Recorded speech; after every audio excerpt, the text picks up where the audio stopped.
Assalamualaikum warahmatullahi wabarakatuh. Waalaikumsalam. Waalaikumsalam. Saya absen bentar ya. Ini kelas C sama D kan ya? Iya, Pak.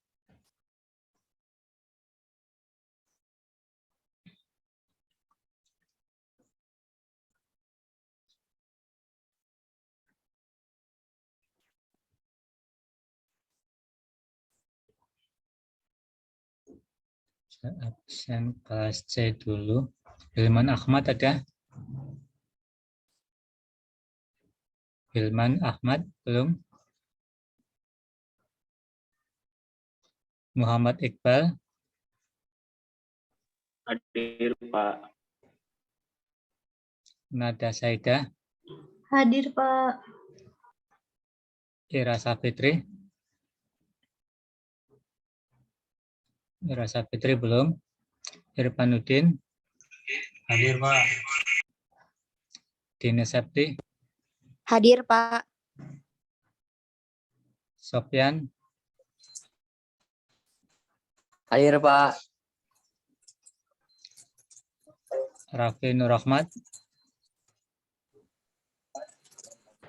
Raffi belum? Nisa Armila? Elsa? Hadir, Pak. Bisa hadir, Pak. Nisa ada? Ada, Pak. Nurul Fitriyanti? Hadir, Pak. Anis Anissa, Hadir, Pak. Siska, Hadir, Pak. Vina Audina, Hadir, Pak. Putri Nita, Hadir, Pak. Trianti, Hadir, Pak. Dinda Najwa, Hadir, Pak. Nadia, Hadir, Pak. Idan Zainuri, Hadir, Pak. Muhammad Angga, Hadir, Pak. Dela, ada Dela, Hadir, Pak. Neng Dewi, Hadir, Pak. Dinda Rahmayanti, Ya, hadir, Pak. Meliani, Melani belum, Andrea, Hadir, Pak. Rinrin, Hadir, Pak. Nur Aini, Hadir, Pak. Manita,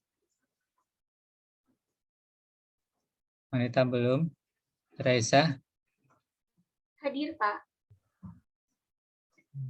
Rian, Hadir, Pak. Sidki, Hadir, Pak. Diki Chandra, Hadir, Pak. Winda, Hadir, Pak. Ade Triana, Hadir, Pak. Tapi Prisnawati, Hadir, Pak. Rizal, Rizal belum, Anissa Salsabila, Anissa, Wulan Septiani, Hadir. Ahmad Fauzi, Hadir, Pak. Sinta Amelia, Hadir, Pak. Alna Salsabila, Hadir. Dea Sinta Nurjana, Hadir, Pak. Berliana, Hadir. Atik Rohayati, Hadir, Pak. Asep Dani, Hadir, Pak. Risa Nur Fauzia, Hadir, Pak. Siska Rahmatul, Hadir, Pak. Dharma Bakti, Hadir, Pak. Naufal Sauki, belum, Zulfa Ainiyah, Hadir, Pak. Ilham Nur Fadilah, Hadir, Pak. Silda Sundari, belum, Irma Dwi Setiawan, Hadir.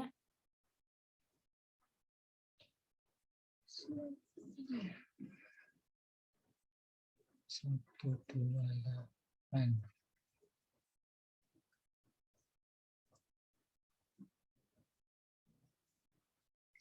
Yang belum siapa kelas ini? Yang belum saya absen. Firasa Fitri sudah. Sekarang kelas D.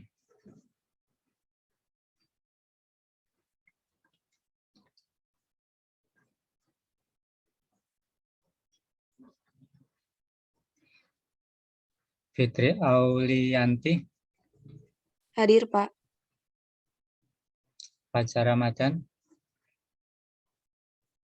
Fajar, belum, Febriani, Hadir, Pak. Dea Putri Anjuni, Pak. Lala Latifah, Hadir, Pak. Riyadini, Hadir, Pak. Muhammad Rohan, Muhammad Royhan belum. Susi, Hadir, Pak. Nanda Kamila, Hadir, Pak. Nur Alfi, Hadir, Pak. Rama Putra, Hadir, Pak. Syaisa Sastri, Hadir, Pak. Melinda, Hadir, Pak. Irial, Hadir, Pak. Rahman Fauzi, Hadir, Pak. Eva Rosanti, Hadir, Pak. Putri Salma, Hadir, Pak. Maisa, Hadir, Pak. Nurul Lutfia, Hadir, Pak. Sri Devi, Hadir, Sri Devi, Pak. Hadir. Eva Firdianingsih, Eva, belum. Indrianti, belum. Nunik Sri Mareta, Hadir, Pak. Iyus Yusuf, Hadir, Pak. Gina Seli Rizkia, Hadir, Pak. Fajar Siddiq, Pak, mohon maaf Indrianti hadir barusan jaringannya. Indrianti, sudah. Fajar Siddiq, Rizky Ahmad, Faiz Kurniawati, Hadir, Pak.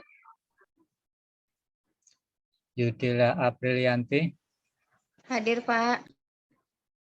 Siska Juliani, Hadir, Pak. Elvina, Hadir, Bapak. Mela Puspitasari, Hadir, Pak. Viani, Hadir, Pak. Muhammad Wildan, belum. Rosa Deliana, Hadir, Pak. Cynthia Ferdiana, Hadir, Pak. Nurjahan, Hadir, Pak. Muhammad Fauzan, Hadir, Halo. Pak. Hadir. Muhammad Fauzan, Happy Novia, Hadir, Pak. Brilian, Hadir, Pak. Juni Huta Galung, Hadir, Pak. Marta Uli, belum. Marta hadir, Pak. Marta hadir. Assalamualaikum, Pak. Muhammad Wildan hadir. Muhammad Wildan, nomor berapa? Oh, sudah. Marta hadir, Pak. Itu ada, Pak. Marta sudah. Sabila Nur ada? Sabila, Assalamualaikum Pak, Fajar Siddiq hadir. Fajar Siddiq, nomor berapa? 3120217 Pak. NIM-nya Nomor belakangnya berapa? 3 nomor belakang. 217. Udah. Assalamualaikum, Pak. Ya. Manita hadir dari kelas 2C. Tadi jaringannya jelas soalnya lagi hujan. Siapa? Manita Nomor berapa? 3 nomor dari kelas terakhirnya. 2C. NIM 158. 158. Udah. Sabila ada, Sabila kelas D. Hadir, Pak. Sabila hadir. Anissa Rizkia, Anissa hadir, Pak. Raden Anissa, Hadir, Pak. Nurulita, Hadir, Pak. Ikhal Muhammad, ada?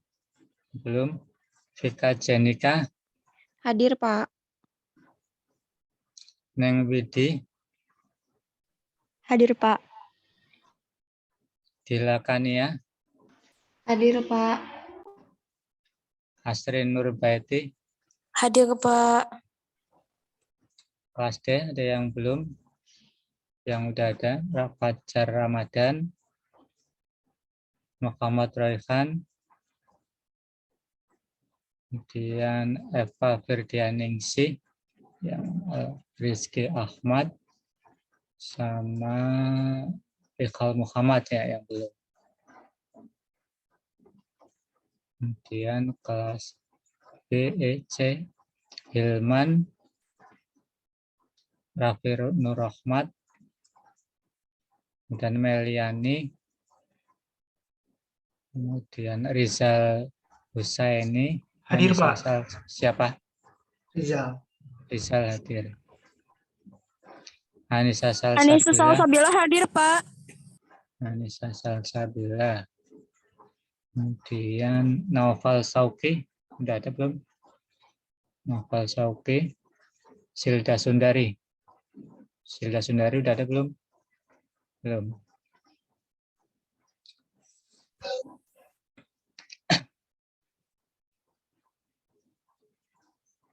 Makasih ya untuk kesediaannya hari ini ya, mungkin walaupun libur mungkin kita pakai waktunya untuk mungkin mendengarkan kuliah pengganti ya. Jadwal kemarin kita terus terang saya nggak bisa karena ada kegiatan, makanya mau nggak mau kita pakai waktu hari ini. Saya sangat terima kasih atas kesediaan waktunya ya. Minimal kalian coba ikuti Pak, aja. mohon maaf, Ikal hadir, Pak. Siapa? Kelas apa? Ikal hadir, kelas Kelas D, Ikal. nomor 3, nomor terakhirnya berapa?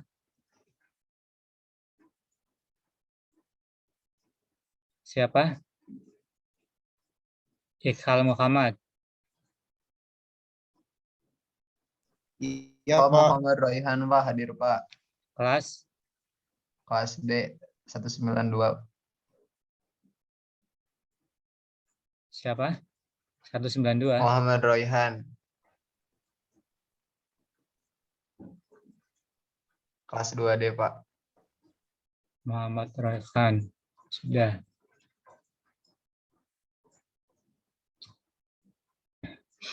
Semoga kalian sabar ya mendengarkan mungkin kuliah pada hari ini walaupun lewat daring ya. Tetap semangat lah. Sesuai dengan rencana mungkin materi sekarang kita akan bahas tentang kimia organik bahan alam. Mari saya share dulu materinya.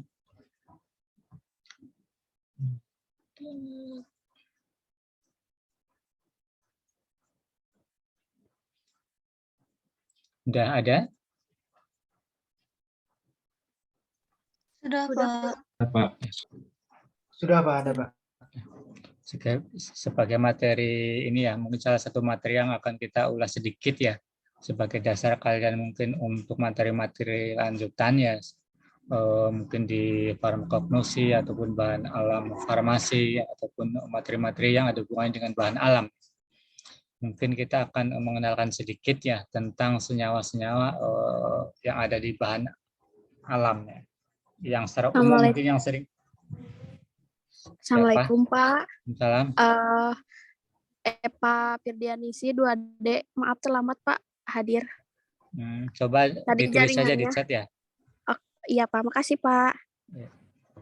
Ya, kita akan bahas tentang kimia organik bahan alam ya. Jadi mengenalkan sedikit tentang senyawa-senyawa yang biasa kita pelajari ataupun lakukan di penelitian ya. Terus di BTH juga banyaklah yang meneliti tentang ngambil topik mungkin di tugas akhirnya tentang bahan alam ya. Banyak mahasiswa yang ambil topik tentang bahan alam, baik itu dari ekstraksi ya, cuma ngambil ekstraksi, prediksi strukturnya mungkin ya, ataupun mungkin yang sampai isolasi ya, yang sampai isolasi ya. Alhamdulillah sudah ada di PTH tiap tahun mungkin lumayan cukup banyak ya yang ambil tentang materi bahan alam, baik dari ekstraksi ataupun sampai ke isolasi. Makanya di kimia organik mungkin kita coba kenalkan ya tentang dasar-dasar dari beberapa senyawa yang bisa kita ambil dari bahan alam. Biasa dalam dalam kimia organik biasa ada beberapa kajian. Yang pertama struktur molekul ya, kita pelajari juga, kemudian reaksi-reaksi juga banyaklah kita akan dipelajari yang bisa kita kerjakan di baik sintesis dari senyawa-senyawa bahan alam ataupun sintesis molekulnya ya, ataupun reaksi yang terjadi di senyawa tersebut. Kemudian kenapa ada sih kimia organik bahan alam, khususnya farmasi, senyawa-senyawa obat juga sekarang banyak yang sumbernya dari bahan alam ya. Apalagi senyawa-senyawa baru ya. Senyawa-senyawa baru biasanya salah satunya kita dapat dari bahan alam ya. Makanya kalau kita ditanya tentang salah satu metode ataupun cara kita mendapatkan senyawa baru atau senyawa obat baru dari mana ya? Dari bahan alam ya. Salah satunya dari isolasi senyawa bahan alam ya. Itu sebagai sumber senyawa kita mendapatkan senyawa ataupun khususnya di farmasi senyawa obat yang baru ya. Makanya banyak peneliti-peneliti yang melakukan kajian, penelitian sampai isolasi untuk mendapatkan senyawa dari bahan alam, baik itu dari tanaman ya ataupun dari mikroorganisme ya, baik di daratan ataupun mungkin di yang ada di lautan ya. Karena di lautan kan juga banyak biota dari tanaman-tanaman ataupun dari hewan. Itu bisa yang sekarang banyak dieksplor dari lautan, karena masih banyak yang belum dieksplor dari lautan. Kalau dari daratan sudah cukup lama yang sedang kita kebut eksplor banyak dari lautan. Kimia organik bahan alam ya, ilmu kimia senyawa molekul organik yang berasal dari sumber daya alam ya. Ini bisa dari tumbuhan, hewan, dan mikroorganisme dan laut ya. Ini yang kita sebut kimia organik bahan alam. Ini sumbernya. Ini sumber-sumber yang bisa kita dapatkan kalau kita pengen salah satunya pengen mendapatkan senyawa-senyawa khususnya di farmasi untuk berfungsi sebagai obatnya. Kita bisa ambil dari tumbuhan bisa, hewan bisa, mikroorganisme bisa, dari laut juga bisa. Dari laut banyak sekarang. Kemudian mengenai penggolongannya ya, ada yang kita sebut sebagai metabolit primer ya, makromolekul, ada yang kita sebut juga metabolit sekunder ya, atau mikromolekul. Ini yang metabolit primer atau makro berarti besar ya, molekul besar ya. Molekul besar yang kita sebut makro kan artinya besar, jadi molekul besar ya. Ini sama untuk semua organisme. Contohnya yang tergolong dalam metabolit primer, polimer alam ya, makanya ada salah satunya itu polimer ya. Karena polimer kan rantai-rantai panjang, molekul-molekul besar. Ya. Jadi kalau pembentuk polimer kan monomer ya. Monomer itu pembentuk polimer. Ya. Banyak contoh-contoh polimer, misalkan dari asam pati yang ada di asam amino ya. Apa itu amilopektin, amilosa, itu kan polimer alam ya. Itu contohnya, contoh senyawa polimer ya. Rantai panjang. Kemudian polisakarida, jadi rantainya panjang. Gabungan dari monosakarida kita sebut sebagai polisakarida. Kemudian protein. Ya. Protein kan juga gabungan dari beberapa asam amino ya. Kita kenal kan ada sekitar 20 asam amino. Ada guanin, lisin, ya. Ada banyak sekitar 20 asam amino mungkin yang sudah kalian kenal ya. Untuk membentuk salah satunya membentuk di protein ataupun enzim ya.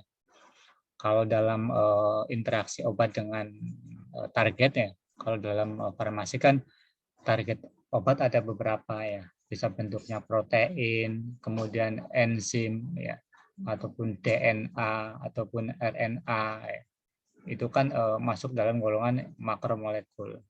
Protein kan targetnya sebagai salah satu target obat yang kita sebut sebagai protein. Lainnya reseptor ya ataupun enzim. Ini satu rumpun sebagai target obat. Kemudian ada lemak, lemak juga masuk dalam golongan makromolekul. Kemudian asam nukleat ya, ada DNA, ada RNA ya. Itu kan rantai panjang gabungan dari asam nukleat ya. Itu yang kita sebut kelompokan metabolit primer ya. Kemudian ada metabolit sekunder ya, atau kita sebut juga mikromolekul. Jadi molekul-molekul kecil ya. Kalau ini tergantung pada spesies ya, pada spesiesnya. Ini beberapa contohnya, ada golongan terpenoid, ada steroid, flavonoid, poliketida, sama alkaloid. Mungkin yang akan kita ulas lebih banyak lagi di flavonoid sama alkaloid ya. Karena ini banyak yang kita mungkin banyak yang mahasiswa ataupun peneliti dosen mengeksplor ya, yang di flavonoid sama alkaloid. Seringnya yang kita kerjakan itu di turunan flavonoid ataupun alkaloid. Ini sebagai metabolit dasarnya ya, ada glukosa ya, pentosa, tetrosa ya, sampai asam mevalonat ataupun dari siklus Krebs, mungkin kalian juga sudah kenal di biokimia ya.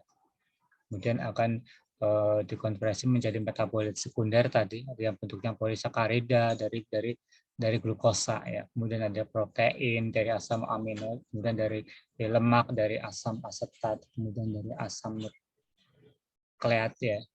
Kemudian untuk membentuk metabolit sekunder ya, glikosida ya, contohnya ini dari glukosa. Ada fenilpropanoid sampai flavonoid, poliketida ya. Kemudian sampai yang ini tetrapirol, ini contoh-contoh beberapa dalam metabolit sekunder. Kemudian metabolit primer ya, ini tersebar merata ya dalam tiap organisme ya. Jadi banyak tersebar di beberapa organisme. Kemudian fungsinya itu universal. Sumber ini fungsinya juga sebagai sumber energi ya. Dalam pangan biasanya. Kemudian enzim ya, sebagai enzim ini sebagai target juga dalam hubungannya dengan obat. Enzim itu sebagai salah satu sebagai target. Kemudian ada juga sebagai pengembangan keturunan ataupun bahan struktur. Kemudian perbedaan struktur kimia kecil ya antara satu dengan yang lainnya ya. Kemudian aktivitas fisiologis berkaitan dengan struktur kimia ya. Jadi kalau dalam farmasi memang ada hubungan ya. Hubungannya struktur sama aktivitasnya. Jadi kita pelajari ya, apalagi kalau di kimia medisinal ya, kita mempelajari banyak perubahan-perubahan struktur yang dihubungkan dengan perubahan aktivitasnya. Karena memang ada pengaruhnya. Kita mengganti gugus ya, ataupun memperpanjang rantai, ya, mungkin itu akan berpengaruh terhadap aktivitasnya. Karena kalau kita berbicara sudah perubahan struktur, dia otomatis ke stereokimianya ya, ke konformasi 3 dimensinya juga akan berubah ya. Makanya pas interaksi dengan reseptor ataupun enzim ya, dia akan mencari tempat yang berbeda juga. Kalau ternyata walaupun gugusnya mungkin strukturnya hampir sama, cuman ada perbedaan di salah satu gugus saja, ataupun mungkin perbedaan di letak aja ya, mungkin strukturnya sama persis, cuman tadinya misalkan ada OK-nya di posisi atas di 3 dimensinya, kemudian di struktur lainnya dia di posisinya di bawah, maka pas berinteraksi dengan enzim ataupun protein, dia akan mencari yang pas posisi itu, pasti akan berbeda tempat di salah satu posisinya. Otomatis mungkin aktivitasnya juga akan berubah, ya, bisa naik, bisa turun, ya, ataupun bahkan bisa hilang, ataupun bahkan berbeda aktivitas dari senyawa sebelumnya. Makanya ada hubungan yang signifikan perubahan struktur terhadap aktivitas. Kemudian metabolit sekunder ya, ini tidak merata ya. Kemudian fungsi ekologis penarik serangga ya. Ini di senyawa lebah, contohnya lebah lah. Ada senyawa yang yang dikeluarkan jika dia akan menarik pasangannya. Itu senyawa senyawa feromon kalau nggak salah, yang kita sebut senyawa feromon ya. Dan bisa untuk pelindung diri ya, biasanya dari hewan-hewan ya, pelindung diri ataupun alat bersaing ya, ataupun juga sebagai hormon. Kemudian struktur kimia juga berbeda-beda ya. Kalau dari metabolit sekunder strukturnya berbeda-beda. Kemudian sama mengenai aktivitas ada hubungannya dengan perubahan di struktur juga. Makanya yang banyak diteliti, diperhatikan oleh peneliti dari mulai semotaksonomi, kemudian pengembangan kimia organik sendiri, ya, sama hubungan antara struktur sama aktivitas. Ya.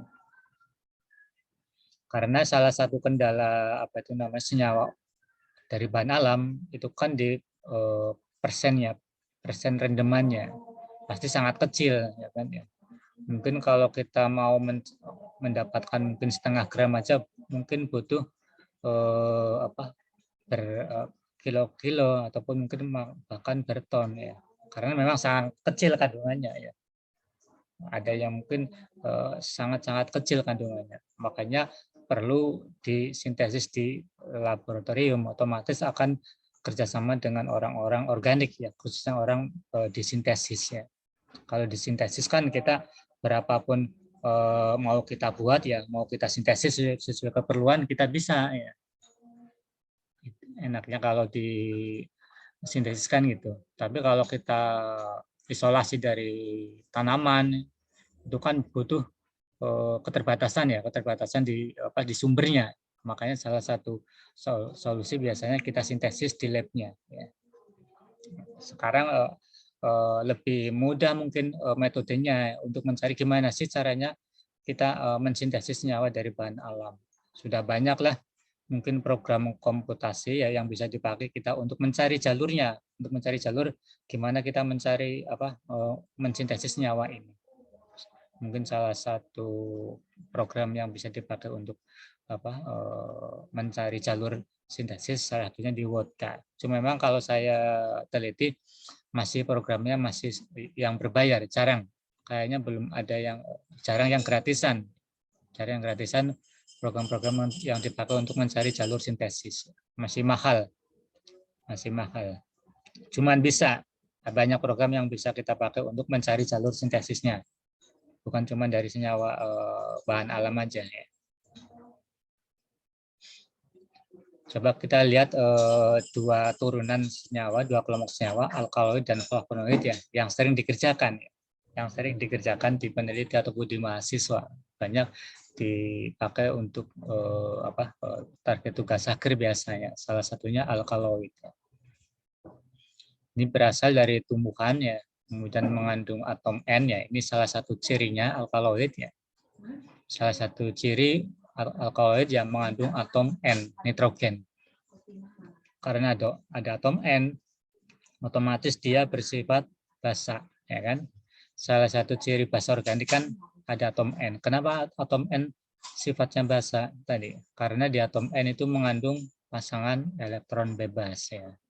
Kenapa mengandung pasangan elektron bebas basa ya?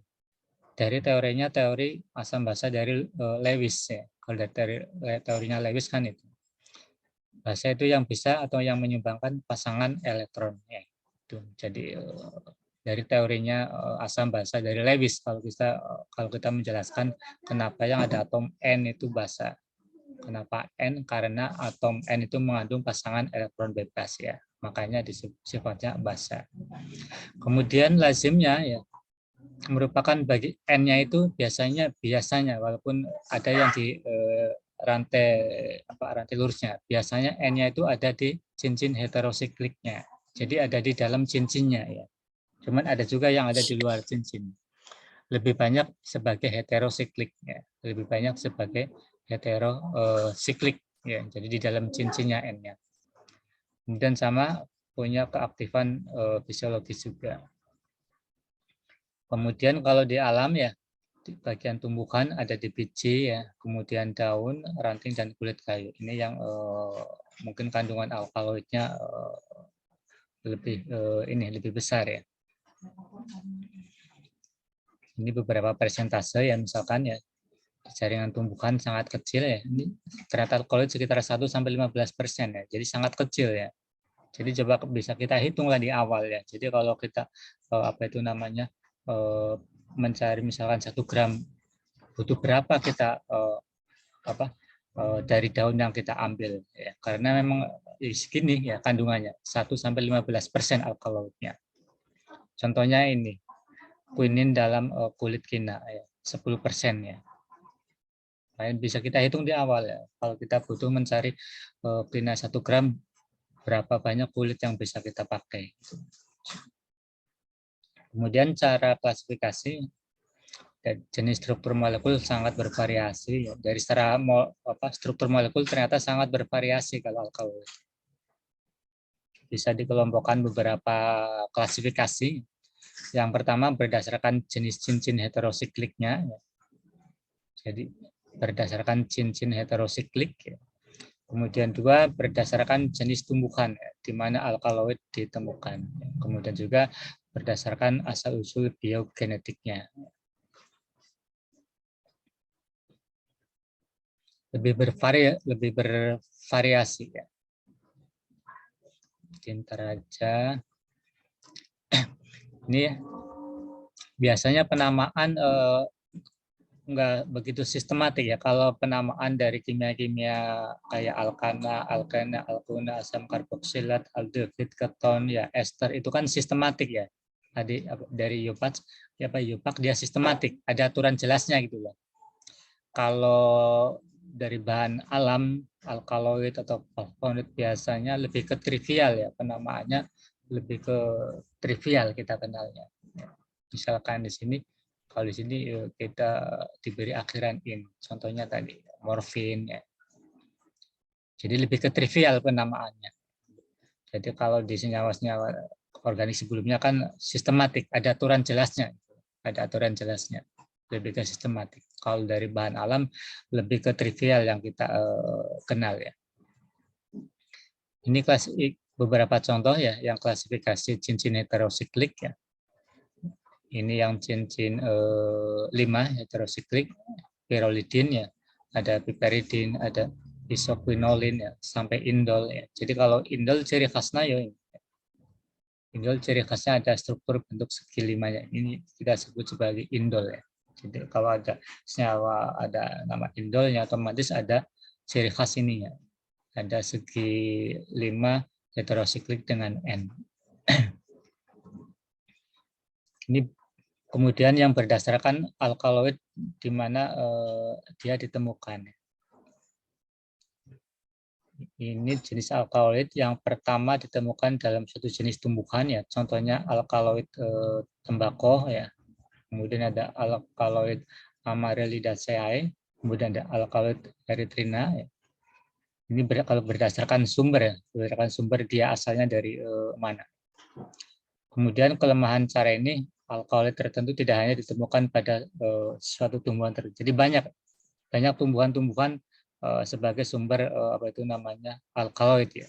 Makanya mungkin kurang tereksplor kalau kita berbasisnya tanaman ya, Misalkan nikotin ya tidak hanya ditemukan pada tumbuhan ini ya, tetapi juga di tumbuhan lain juga ada ya. Kadang-kadang di setiap tumbuhan juga kita temukan senyawa yang sama ya, alkaloid yang sama. Jadi alkaloid satu turunan tidak hanya ditemukan sama satu sumber aja, tapi kadang-kadang ditemukan juga di tanaman lainnya.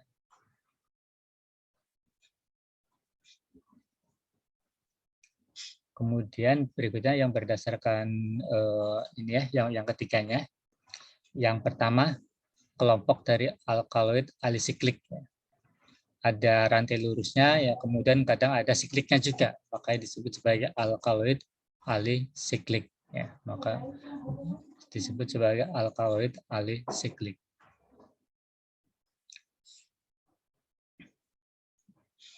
Ini banyak contohnya mulai dari ornitin ya sampai lupinin ya. Jadi gabungan dari rantai lurusnya ada juga sikliknya, makanya disebut sebagai alisiklik. Kemudian ada juga dari golongan alkaloid aromatik fenilanalin. Nah, jadi gabungan dari di situ ada bensennya, ya, ada bensennya, kemudian ada analinnya, ada gugus analin, alanin.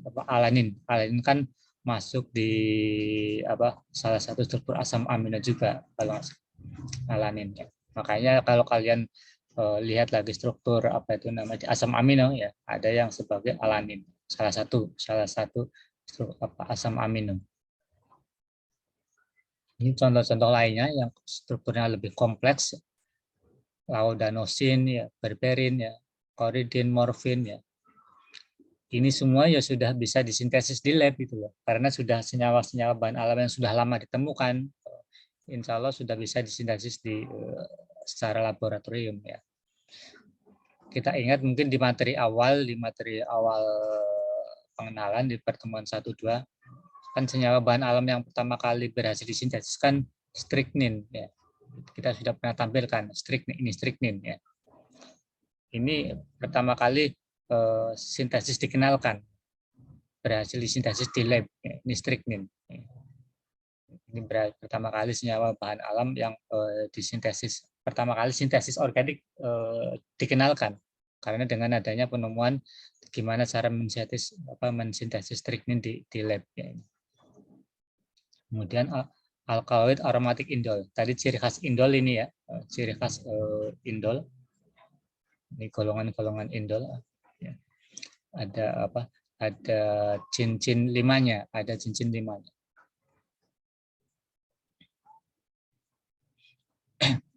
Kemudian kalau dari strukturnya, ya, ini dari ciri-ciri struktur, ya, mulai dari kerangka polisiklik, ya. Polisiklik berarti sikliknya kadang-kadang lebih dari satu, bukan cuma satu cincin, ya, tapi cincinnya lebih dari satu, bukan cuma satu. Jadi bisa bentuknya polisiklik, ya. Kadang-kadang gabungan dari tadi, ya, gabungan rantai lurus alisiklik juga, polisiklik. Kemudian atom nitrogen ditemukan juga bukan cuma satu gugus saja, ya. Bisa dalam bentuk bermacam-macam gugus, ya. Bisa dalam bentuk amina, ya. Ada N-nya juga. Bisa dalam bentuk amida, ya. Ada N-nya. Bisa dalam bentuk tapi ya dalam gugus nitro sama diazo dia nggak dalam bentuk ini, ya.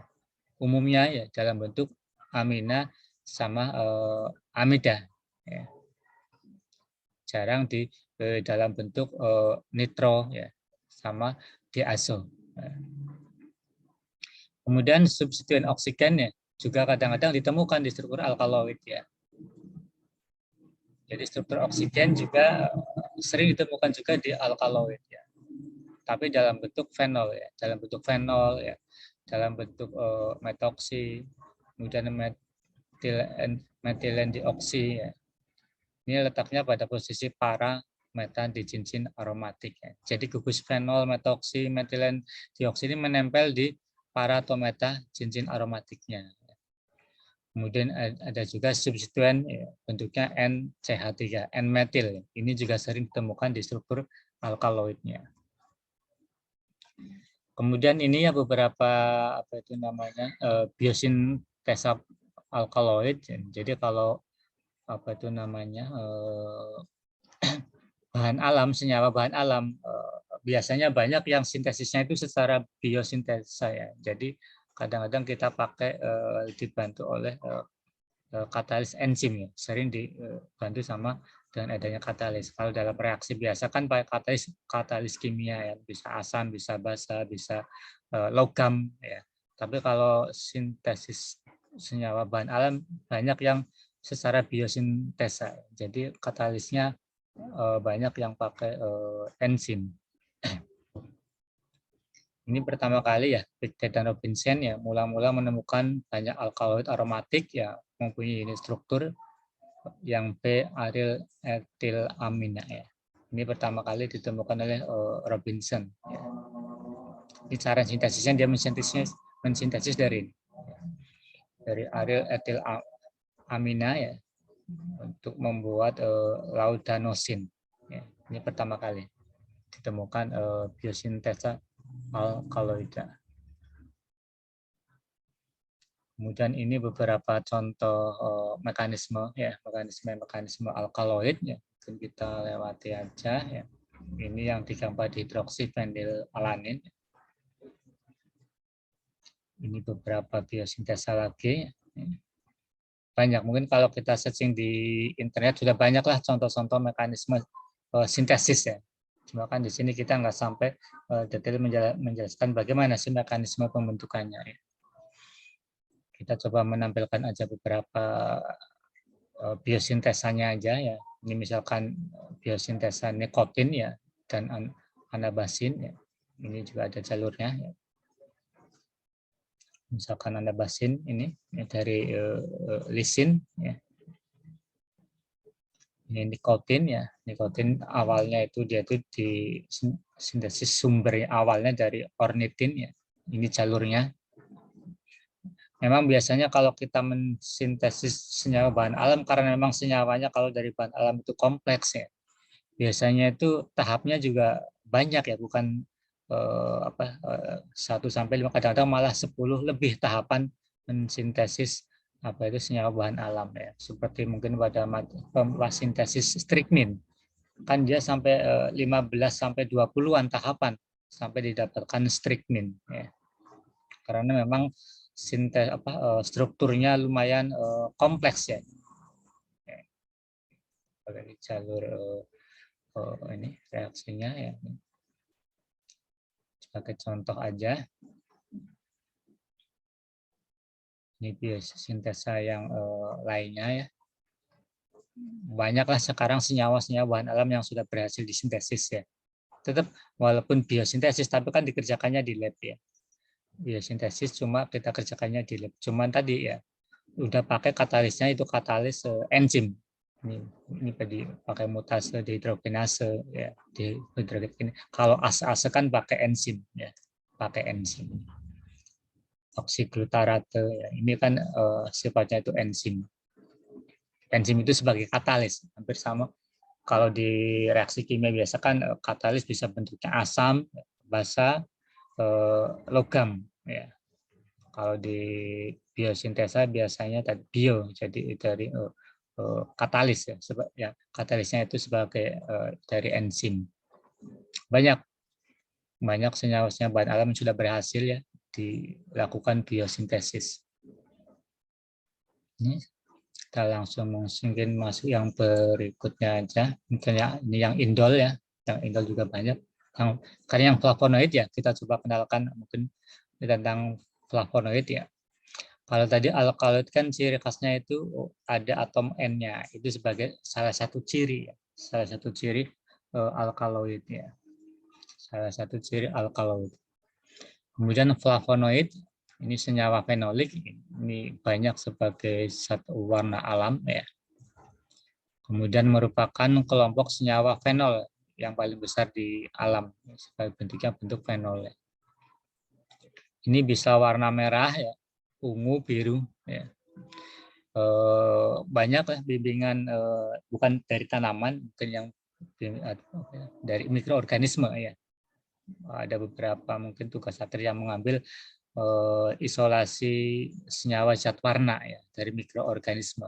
Mungkin kalau ada itu mungkin di bimbingannya Pak Fatkur dari algae ataupun buana dari mikroorganisme, itu isolasi senyawa zat warna ya. Ada beberapa tugas akhir yang mengisolasi senyawa zat warna ya, baik dari algae ataupun dari mikroorganisme. Alhamdulillah sudah ada yang kerja ke situ, dosen yang bekerja sama mahasiswa di BTH. Insya Allah tiap tahun kayaknya ada yang ambil tugas tentang itu. Kemudian berasal dari tumbuhan ya. Kemudian kalau flavonoid ya, ini tidak terdapat pada mikroorganisme ya, bakteri, lumut, algae, dan jamur ya. Ini kalau yang flavonoid, berarti kalau yang senyawa-senyawa tadi bukan golongan di flavonoid berarti. Kalau yang dikerjakan sama apa itu namanya Bapak sama Bu Ana, berarti kayaknya bukan masuk dalam golongan flavonoid senyawanya ya. Mungkin bukan dalam golongan flavonoid ya senyawanya. Kemudian pada tumbuhan tinggi umumnya terdapat pada ranting ya. Ini kalau kita cari flavonoid, jadi simplisianya itu bisa dari ranting ya, bisa dari bunga, buah, biji, kulit, dan kayu. Ya, ini yang bisa sebagai sumber kita mengisolasi flavonoid.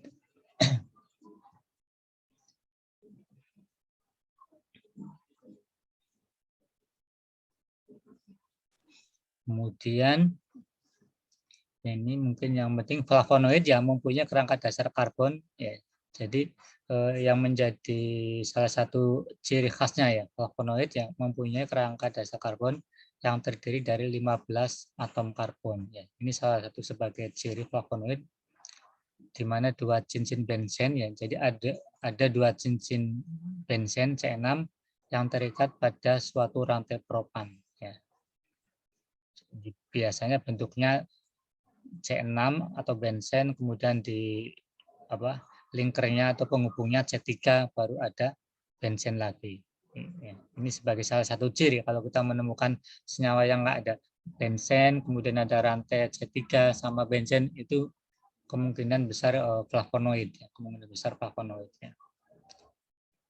Ini beberapa contoh jenis strukturnya flavonoid ya, isoflavon sama neoflavon. Ini yang flavonoid yang 1,3 di aril propan ya. Kemudian yang isoflavon 1,2 di aril propan. Ini kemudian yang neoflavonoid yang 1,1 di aril propan. Ini ya contoh kerangka dasarnya ini. Jadi C6, C3, C6. Jadi ada benzennya ya, kemudian ada C3-nya dari bentuk rantai lurus, kemudian benzen. Ini yang flavonoid. Kemudian yang bentuknya benzen C2, kemudian ada cabang C1. Ini juga bisa, jadi enggak rantai lurus total. Jadi ada cabangnya, yang C3-nya sebagai cabang. Kemudian benzen. Ini yang sebagai isoflavonoid ya. Kemudian yang neoflavonoid ya. Ini yang apa itu namanya? Benzen ya, kemudian C1, kemudian C2, C3-nya sebagai cabang ya. Ini yang etilnya sebagai cabang. Jadi ada cabang etil di C1. Baru benzen. Cuman intinya kan ada C3 ya, di tengah-tengah antara dua benzen ada C3. Boleh bentuknya lurus, boleh bentuknya ada cabang satu, boleh bentuknya etil sebagai cabang di C1. Ya, intinya C-nya ada 3 di tengah ya. Di kerangka karbon, ini kerangka karbon flavonoid ya. Kemudian juga kalau berdasarkan tingkat oksidasi dari rantai propan juga ada yang bentuknya flavon ya, flavan ya.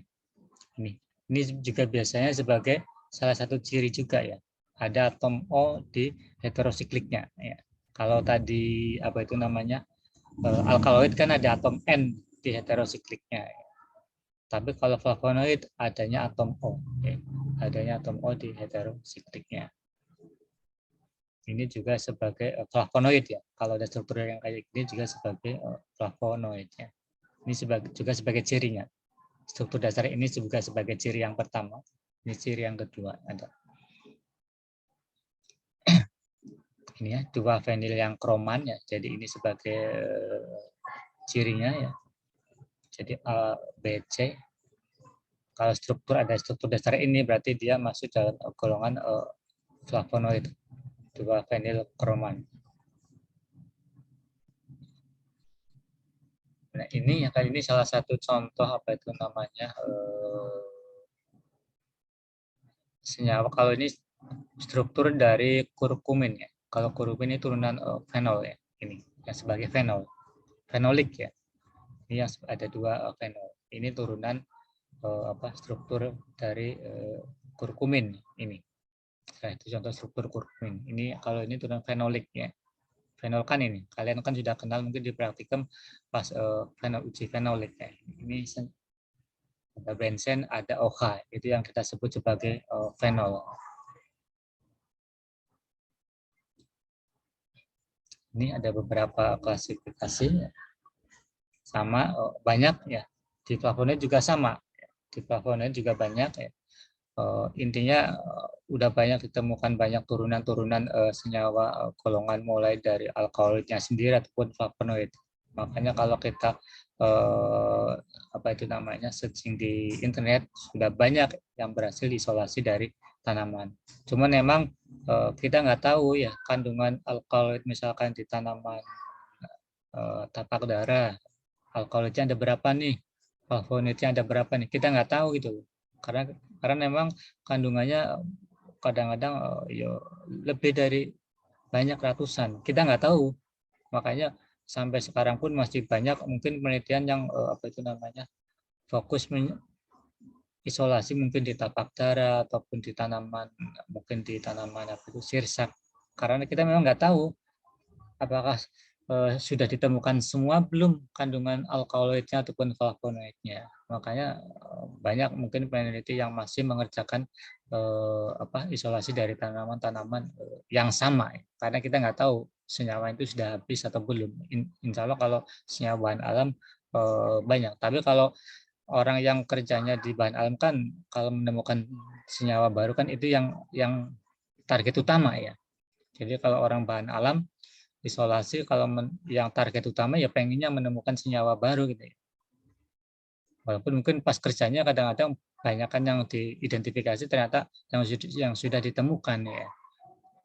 Yang sebagai target yang paling menyenangkan kalau orang bahan alam menemukan struktur senyawa baru dari bahan alam. Apalagi kalau setelah diuji farmakologi ternyata dia aktif ya, aktif sebagai obat yang misalkan sebagai anti tuberkulosis, anti kanker, anti diabetes, itu akan lebih diteliti lebih lanjut lagi ya. Mungkin malah akan dimodifikasi kalau kerjasama dengan organik biasanya akan dimodifikasi lagi strukturnya ya untuk mungkin meningkatkan aktivitasnya ya. Mungkin setelah diisolasi dari bahan alam aktivitasnya bagus ya, tapi ternyata dia itu mungkin toksiknya tinggi, makanya mau nggak mau molekulnya harus dimodifikasi biar menurunkan toksisitasnya ya. Mungkin juga dari setelah diisolasi ternyata strukturnya itu kurang larut ya, padahal yang kita butuhkan mudah larut ya. Kita modifikasi secara organiknya, secara metodenya gitu. Makanya tetap kita pasti akan bekerjasama dengan orang-orang di sintesis organik karena salah satunya tadi modifikasi ya, modifikasi baik untuk lebih aktif lagi ataupun menurunkan toksisitasnya ataupun mungkin memodifikasi di kelarutannya ya. Karena kalau modifikasi kan bisa secara molekul sama secara teknologinya ya. Mungkin kalau kalian sudah belajar teknologi mungkin sudah belajar gimana sih cara kita itu misalkan yang paling banyak dikerjakan salah satunya biar lebih stabil ataupun biar lebih larut, itu di teknologi biasanya banyak yang ke situ. Adalah beberapa tugas akria yang mengerjakan itu ya. Misalkan senyawa obat ini tadinya sukar larut, tapi yang dibutuhkan agar lebih larut ya dimodifikasi secara teknologinya ya. Misalkan diinteraksikan secara ikatan hidrogen dengan senyawa lainnya biasanya. Kalau kalian baca di tugas akhir kelas kalian mungkin adalah modifikasi teknologinya biar senyawa obat sifatnya lebih larut lagi. Nah, ini beberapa contoh ya senyawa struktur dari flavonoid, flavanon ya, flavanolol ya. Ini banyak. Kemudian ini ada auron ya. Kemudian banyak variasi struktur dari flavonoid disebabkan oleh tingkat hidroksilasi ya. Ini yang pembeda struktur berusia dari tingkat hidroksilasi ya, alkoksilasi ya, atau glikosilasi dari strukturnya ya.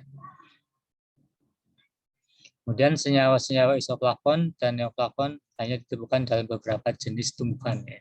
Jadi khususnya ini yang isoflavon sama neoflavon ya. Ternyata cuma ada di beberapa jenis tumbuhan. Ini terutama di suku Leguminosae ya. Kemudian ada juga jenis-jenis senyawa isoflavonoid. Ini mulai dari isoflavon ya, protenoid ya.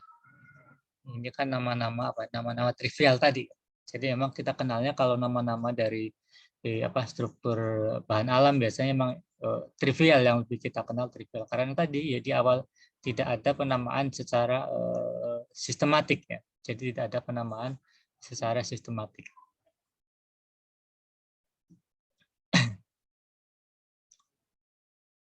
Ini beberapa struktur lainnya ya dari turunan masih dalam golongan flavonoid ya. Di sini mungkin kita cuma mengenalkan dua turunan senyawa dari bahan alam yang memang banyak dikerjakan orang. Kalau kalian banyak mengerjakan dari alkaloid, flavonoid. Jadi, mungkin kalau kalian baca-baca di hasil tugas akhir ya, banyak yang mengerjakan alkaloidnya. Mulai dari cuman mengerjakan ekstrak, cuma diprediksi di situ alkaloid yang ada yang maksimal ya, ataupun dari ekstrak ataupun flavonoid yang maksimal. Baru diuji aktivitasnya ya. Ataukah itu sebagai yang banyak dikerjakan dibedakan sebagai antioksidan biasanya, sebagai antioksidan ya. Yang banyak dikerjakan mahasiswa biasanya sebagai antioksidan ya, karena kalau kita uji antioksidan kan bisa pakai spektro ya, bisa pakai spektroidivis, makanya bisa dikerjakan di PTH. Tapi kalau kita uji misalnya ke sel cancer kan nggak bisa dikerjakan di PTH, mau nggak mau kita kerjakan mungkin di kampus lain ya. Kalau di yang sintesis kan kita sintesis nyawa obat ya, kita ujinya ke sel cancer ya. Kalau sel cancer mau nggak mau kita harus ke tempat lain ya.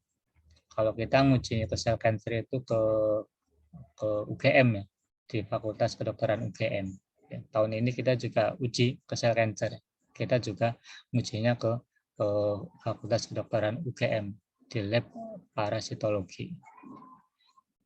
Di pas kita beberapa tahun yang lalu kita uji anti tuberkulosis ya, di PTH juga belum bisa ya, makanya kita juga harus dulu 2 tahun kita ngujinya juga di UGM ya, karena kita pernah penelitian juga tentang modifikasi isoniazid ya yang sebagai anti tuberkulosis ya. Karena memang masih terbatas untuk uji farmakologi di PTH. Karena kalau uji tuberkulosis, uji sel cancer itu kita mau nggak mau harus di luar karena belum ada fasilitas di PTH. Ya, ini banyak ya beberapa contohnya. Memang kalau dari dilihat memang kalau senyawa struktur dari bahan alam ya lebih kompleks ya, lebih kompleks dari senyawa-senyawa yang sintesis awal-awal. Biasanya kalau senyawa hasil isolasi bahan alam ya memang kompleks ya. Walaupun sederhana, cuman pasti dia akan lebih kompleks daripada senyawa obat secara umum yang kita kenal, apalagi kalau di awal-awal penemuan obat ya. Kayak obat TBC itu isoniazid kan sederhana, cuman ada aromatik sama gugus karbonil ya sama NH2 itu aja. Jadi strukturnya termasuk small kecil, jadi molekul kecil. Kalau kita bandingkan dengan molekul-molekul yang kita temukan di bahan alam, akan jauh lebih besar lagi ya molekul-molekul yang hasil isolasi dari bahan alam. Ini ntar kalau kalian sudah belajar mungkin secara molekularnya di bahan alam, mungkin akan sudah mulai terbiasa. Oh, struktur alkaloid itu gimana sih ciri khasnya ya? Struktur flavonoid itu ciri khasnya gimana sih ya? Ini misalkan ini keterangan ini cincin A ya. Ini oksigenasi berselang-seling kemudian sering teralkilasi ya pada C6 atau C8-nya ya. Misalkan kayak gini ya. Berarti di C6 dia akan lebih mudah teralkilasi kalau direaksikan ya. Kemudian sama C8-nya ya di sini di posisi ini pada senyawa baik di fluoretin sama fluoretin ya. Ini kalau R1 R2 ini biasanya kalau kita modifikasi. Jadi R1-nya misalkan ini ya kita pada kaemferol ini H, R2-nya juga H. Tapi kalau pada mirisetin ya R1-nya itu OH, kemudian R2-nya itu OH. Ini maksud dari penjelasan keterangan ini ya. Kan biasanya kalau dalam senyawa obat ini R1, R2 itu yang diganti di tabel ini. Jadi R1-nya misalkan pada mirisetin ada OH, kemudian di R2 pada mirisetin ini OH. Jadi ada 3 OH di sini. Ini beberapa contoh lainnya ya. Sama ya, di sini juga bisa di sintesisnya secara biosintesis juga ya. Banyak ya. Ini sama lewat biosintesis ya. Kalau nggak beda sama alkaloid ya, flavonoid juga kita sintesisnya itu lebih banyak ke biosintesis karena bisa lebih cepat ya. Keuntungan memang kita pakai apa itu katalis enzim biasanya lebih cepat dan lebih banyak.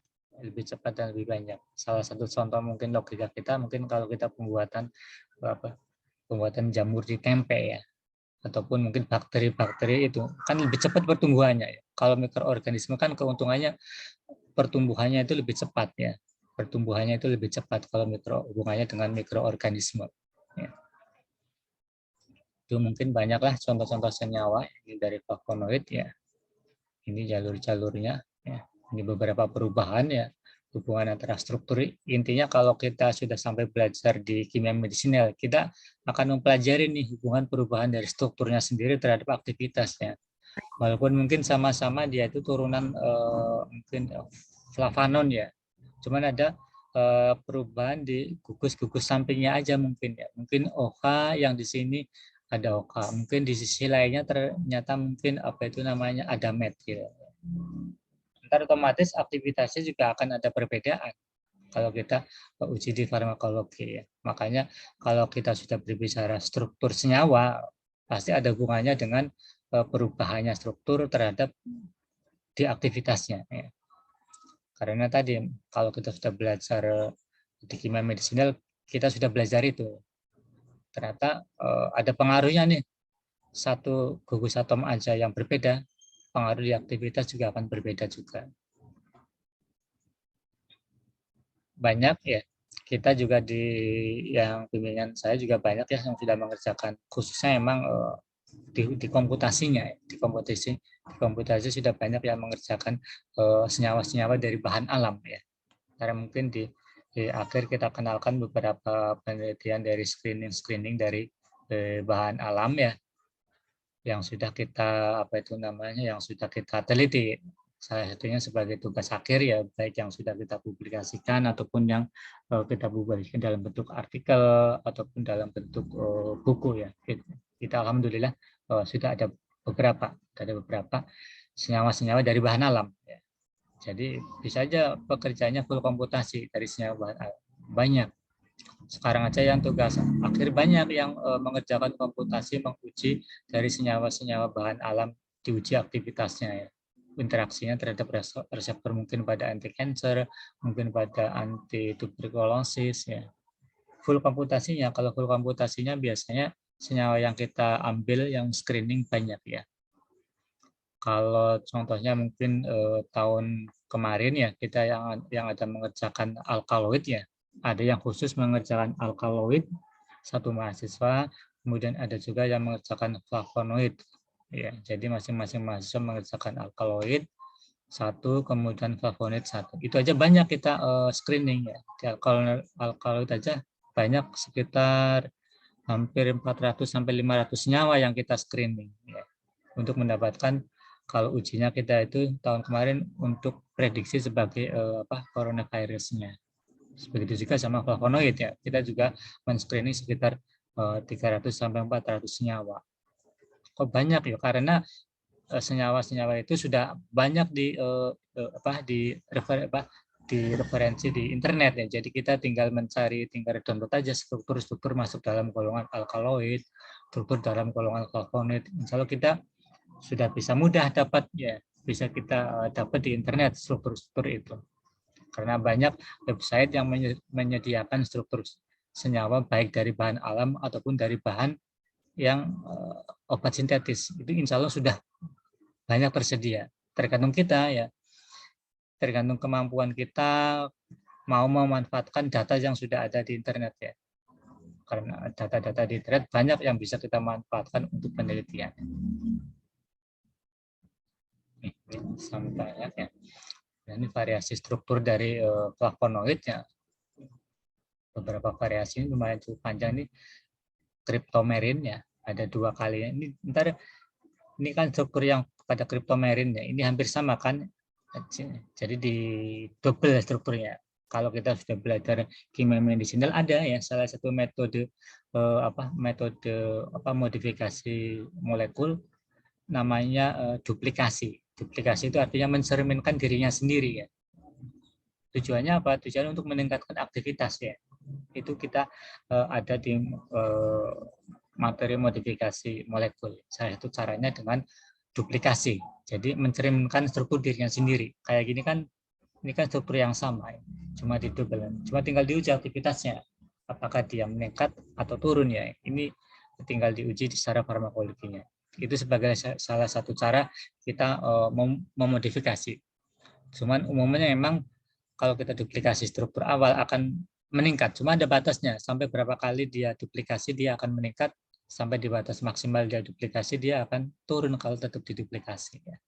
Itu standar teori di modifikasi duplikasi. Ya. Berapa reaksinya juga ya. Kita mungkin ini sintesisnya ya. Berapa salah satu contoh sintesis ya kita cuma mengenalkan aja ya. Ini salah satu ya output ya. Ini yang kita kerjakan tahun kemarin. Ini mengerjakan kalau di tugas akhirian judulnya bukan ini ya. Judulnya bukan persis kayak gitu. Judulnya kalau di tugas akhir mahasiswa screening ke beberapa reseptor coronavirus ya. Ada yang mengerjakan terhadap reseptor RDP, terhadap reseptor AC2, terhadap reseptor apa itu namanya minprotease. Kalau kalian cari di perpustakaan pasti nggak ada tugas akhir kelas kalian yang judulnya ini ya. Karena kalau mau dibuat buku otomatis kita harus modifikasi judulnya. Cuma isinya dimodifikasi sedikit baru kita terbitkan sebagai buku ya. Ini alhamdulillah kita sudah ini dari tugas akhir dengan mahasiswa tahun kemarin. Alhamdulillah kita sudah terbitkan sebagai buku hasil dari kelas kalian ya. Kemudian ini juga kalau ini tuh kita tulis tentang herbal immunomodulator, ini di sini kita tulis semua beberapa kandungan kimianya dari tanaman-tanamannya, kemudian sama target ya. Target senyawanya ini untuk apa sih? Untuk penyakit apa sih? Ya, kita juga jelaskan di sini. Kalau ini itu kita tulis kerjasama dengan mahasiswa yang KKN. Ya, ini kita tulis juga sebagai buku ya. Makanya kan di sini kan penulisnya banyak ini. Ini kan dari bahan alam, masih ada hubungannya dengan bahan alam lah. Di sini banyak struktur senyawa-senyawa bahan alamnya ya, dari tanaman-tanaman yang khususnya untuk imunomodulator ya. Ini ada sekitar senyawanya ada puluhan dari setiap tanaman. Banyak. Insya Allah kayaknya kita juga taruh di perpusnya ya, kayaknya ada buku ini. Jadi di situ sudah kita tampilkan kandungan-kandungan struktur dari tanaman-tanaman imunomodulator sama targetnya dari senyawanya itu kira-kira targetnya ke reseptor apa sih? Ya, ini sudah kita terbitkan sebagai buku. Kalau ini kita hasil dari kuliah kerja nyata dari mahasiswa yang kita buat buku. Alhamdulillah kita sudah terbitkan juga. Kemudian ini kita itu memodifikasi alpha mangostin ya. Ini kita juga sudah kita terbitkan, ini kerjasama dengan beberapa perguruan tinggi ya, dari Unpad, dari sama dari Solo. Ini kita sudah terbitkan juga. Kalau ini sintesisnya, kalau ini sintesis senyawa dari bahan alam dari mangostin, kita terbitkan juga. Kemudian ini ya, kita mempelajari artemisinin ya. Kalau kalian baca di referensi ini kan artemisinin itu untuk untuk anti malaria ya. Cuman kita pengen tahu artemisinin ini bisa dipakai untuk anti diabetik enggak ya? Kita pelajari ya. Kita pelajari secara komputasinya. Kita juga sudah kita terbitkan. Kemudian kalau ini ya, ini kita mempelajari tanaman-tanaman yang senyawa-senyawa yang ada di tanaman angle ya. Kita sudah terbitkan juga. Ini yang dari asetogenin ya. Asetogenin itu tanaman dari senyawa dari sirsak kalau nggak salah, dari sirsak. Kita juga sudah modifikasi secara komputasinya ya. kita modifikasi targetnya kita sebagai anti cancer. Ini sebagai salah satu tugas akhir mahasiswa yang kita kerjakan juga. Kemudian ini yang quercetin ya. Quercetin kita pelajari mekanismenya ya. Mekanismenya sebagai penghambat uridin 5 monofosfat sebagai anti cancer. Ini juga tugas akhir ya.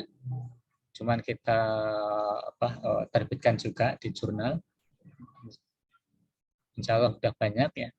Kemudian ini dari bitter melon ya. Ini kita dari senyawa-senyawa aktif ya dari bitter melon kita uji sebagai anti diabetik. Ini kalau di tugas akhirnya banyak senyawa struktur yang kita pelajari ya. Kita tulis dan kita terbitkan di jurnal juga. Itu mungkin ya sebagai dasar kita mengenalkan senyawa-senyawa yang dari bahan alam. Intinya sebagai landasan kalian belajar lebih lanjut lagi, baik di materi mungkin dari bahan alam, farmasi, ataupun mungkin literatur yang kalian baca mungkin di luar kelas. Insya Allah banyak senyawa yang bisa kita pelajari hasil isolasi bahan alam, baik di daratan ataupun di lautan. Itu sekarang mah sudah banyak dieksplor ya. Jadi sekarang yang lagi banyak dieksplor malah yang dari hasil-hasil lautan, baik dari biotanamannya ataupun hewannya ya. Yang udah di daratan maka dari dulu, yang sekarang sudah mulai dieksplor itu dari tanaman SDM yang ada di lautan, tanamannya ataupun dari hewan-hewan lautnya. Mulai banyak peneliti dari beberapa perguruan tinggi ya. Itu mungkin ya sementara sebagai dasar kita mengenalkan tentang senyawa-senyawa yang bisa kita pelajari dari dari bahan alam ya. Ke depan mungkin bisa kalian pelajari lebih lanjut lagi ya untuk lebih mengenal. Kalau di sini kan kita cuma mengenalkan sedikit ya, tentang lebih fokus ke alkaloid, flavonoid. Ya. Cuman bukan cuma dua itu kan di awal kita senyawa-senyawa dari dari bahan alam. Ada yang rantai panjang juga banyak kita temukan ya. Cuma kan kita ada keterbatasan jadi kita hanya membuka kuncinya aja. Banyak senyawa atau struktur yang bisa kita aplikasikan di farmasi ya. Baik di isolasinya ataupun mungkin lebih lanjut lagi di modifikasinya yang bisa kita pakai. Pemanfaatannya salah satunya di farmasi, salah satunya untuk obat ya. Kalau di farmasi di sebagian besar kan untuk obat. Bisa juga kan tadi ya untuk pewarnaan ya. Banyaklah sekarang juga dicari ya alternatif pewarna organik ya dari tanaman ya yang untuk mengganti pewarna sintetik. Ya, banyak sekarang juga banyak penelitian mencari solusi pengganti pewarna yang dari bahan alam untuk pengganti sintetik ya. Itu. Makanya tadi kalau metode banyak lah di internet, tinggal kita kemauan kita ya untuk mencari metode-metode ya yang ada hubungannya dengan mata kuliah biar kita lebih cepat tertarik lagi terhadap mata kuliah di farmasi ya. Bukan cuma di teoritisnya aja mungkin ya. Kalau kita sudah mengenal sampai ke aplikatifnya ya, sampai ke implementasinya, sampai ke gimana kita membuatnya, gimana kita menemukannya, gimana kita biar menjadi lebih berfungsi, biar menjadi lebih aktif lagi nih. Itu kan akan lebih menarik ya. Jadi bukan cuma kenal secara teoritisnya, kita akan lebih menarik lagi kalau kita lebih tahu gimana caranya, manfaatnya apa sih, gimana biar lebih aktif lagi. Itu kan yang bisa kita dapat, semuanya sebenarnya sudah ada dia di referensi-referensi baik di buku ataupun di internet sudah banyak ya. Tinggal kita cepatnya kita mau mempelajari itu ya. Kalau kita di farmasi kan sudah mungkin kalian seharusnya sudah tahu ya mata kuliah semester 1 sampai semester akhir ya seharusnya kan sudah tahu ya mata kuliah yang dipelajari itu apa aja ya.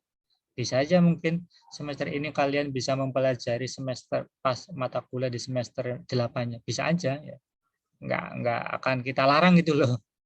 Ya, kalau ternyata kalian mau lebih cepat mempelajarinya itu. Karena ya itu tadi sumber mah sudah ada ya. tinggal kalian kalau memang slow study-nya ya berarti ya menunggu aja waktunya belajar itu ya. Tapi kalau bisa makan harus cepat-cepatnya kita belajar biar pas ada mata kuliah itu kita tinggal mereview, kemudian memahami kembali ya apa yang kalian baca mandiri ya, dengan penjelasan dosen tinggal di cross check ya, tinggal di pemahaman aja ya. Itu ya mungkin ya materi tentang kimia organik bahan alam ya. Mungkin silakan aja kalau ada pertanyaan mungkin ataupun diskusi silakan ya. Mungkin yang sebelum kita tutup pertemuan untuk hari ini. Ada enggak mungkin dari kelas C? Ntar saya cek dulu absennya ya, ini ya, di cross check yang belum, takut kelupaan. Bentar 18. Saya cek dulu absen yang belum. Bentar.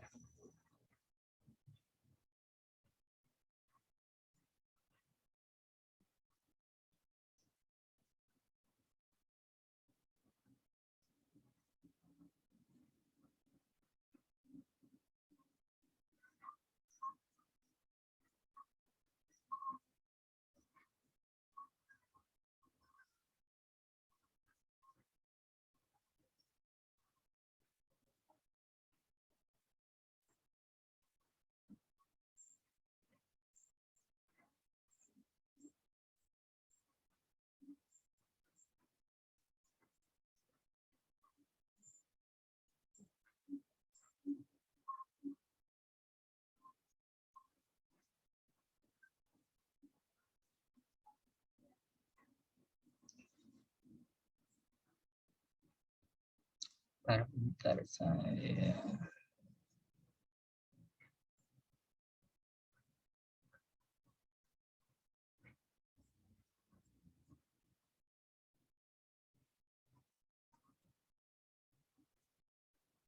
Kalau kelasnya Hilman, udah ada belum Hilman?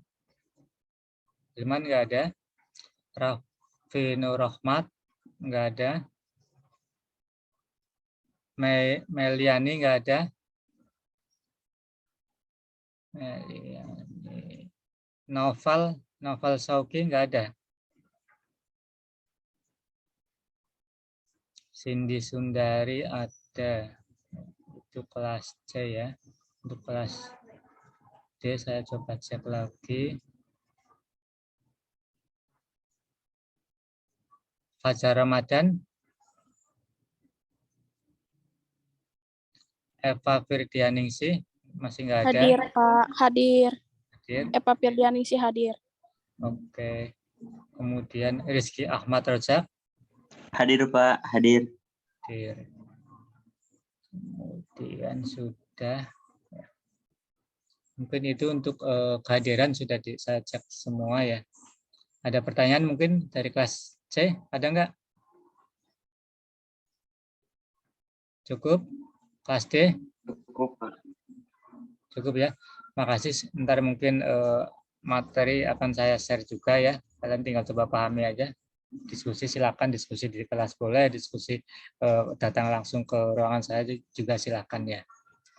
Kurang lebihnya mohon maaf. Assalamualaikum warahmatullahi wabarakatuh. Semoga tetap sehat semua ya. Waalaikumsalam. Waalaikumsalam. Waalaikumsalam. Warahmatullahi wabarakatuh. Terima kasih, Pak. Terima kasih, Pak.